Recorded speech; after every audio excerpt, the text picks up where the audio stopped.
vous arrivez à prendre la posture 1 minute, même 1 minute, vous pourrez la prendre 10 minutes, puis une demi-heure, puis 1 heure. L'important, c'est que vous ayez pu prendre cette posture ne serait-ce que quelques secondes correctement. Après, le corps va mémoriser et va...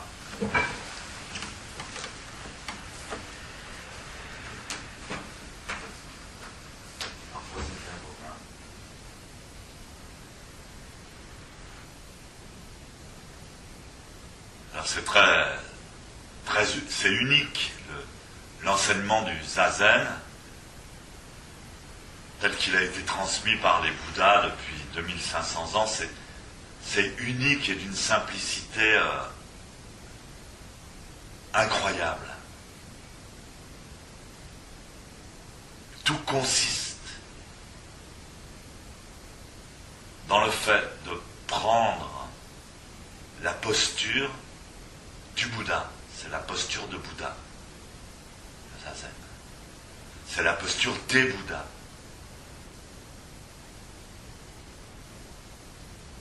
C'est le seul enseignement, c'est l'essence, l'essentiel de l'enseignement transmis. Maître Kodo Sawaki, c'était le maître de mon maître, Deshimaru. Il était très sensible justement à ce fait que je viens de dénoncer, Ça a été le grand choc de sa vie, et il avait décidé de devenir moine. Il était tout jeune. Il a marché pendant plus de 1000 kilomètres pour aller jusqu'au temple, le grand temple de Eiji. Et on l'a accueilli là-bas, non pas comme un moine, mais comme un mendiant. Et on l'a affecté à travailler aux cuisines.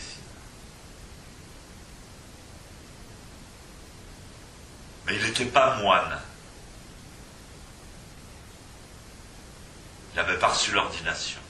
Il ne pouvait pas rentrer, pratiquer le zazen avec les moines.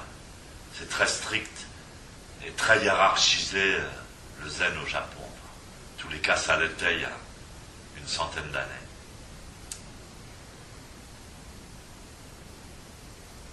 Et lui, il rêvait de pratiquer zazen. Il avait comme un instinct qui lui disait, mais le zazen c'est très important, mais il ne savait pas pourquoi ni comment. Mais des fois, il regardait les peintures, il regardait à travers la porte du dojo pour voir ce que faisaient les moines, etc. Et un jour, qu'il était seul dans les cuisines, pendant que tous les moines étaient en train de faire zazen, eh bien, il s'est assis sur un sac de riz et il s'est mis en lotus et il a commencé à prendre la posture du Bouddha tout seul. Et puis ce jeune Kodo Sawaki, ce jeune mendiant qui était accueilli chez les moines, il se faisait tout le temps crier dessus. Au Japon, ils sont très sévères avec ceux qui sont inférieurs en hiérarchie. Va chercher ci, va chercher ça, Sawaki. Si, qu'est-ce que t'as fait? Nettoie ça, nettoie ci. Personne ne le respectait. On le traitait mal. Donc il était assis tout seul dans cette posture de zazen. Il ne savait pas trop quoi penser. C'est quand même fort, la posture de zazen. On est fortement sollicité dans son corps. Alors il essayait de faire le mieux possible. Il tendait la nuque, il tendait la colonne. Il faisait du mieux possible pour avoir une jolie posture. Et tout d'un coup, un des supérieurs du temple rentre dans la cuisine par hasard et le surprend assis en zazen. Kodo Sawaki se dit, ça y est, il va me tuer. Et au contraire, le supérieur du temple joint les mains et salue respectueusement Kodo Sawaki. Et là, il a eu le flash de sa vie. il a pris conscience de la valeur, de la puissance, de la majesté de cette posture de Bouddha en soi. Il a compris que c'était la chose la plus précieuse au monde. Alors le processus, on apprend des techniques. Nous, on n'est pas des Bouddhas, on est des êtres humains. D'humbles êtres humains, et on essaye. La technique, c'est d'essayer d'imiter le Bouddha, de singer comme un singe. On essaie d'imiter le Bouddha. Alors on apprend la technique, les genoux comme ci, la tête comme ça, les mains comme ça, les bras comme ça, détendre ci, basculer ci, cambrer, décambrer, tirer. Au début c'est compliqué, il y a plein de points à vérifier. On sent d'autant plus à quel point on a un corps pesant, coincé, pénible à supporter, lourd à supporter, lourd à trimballer.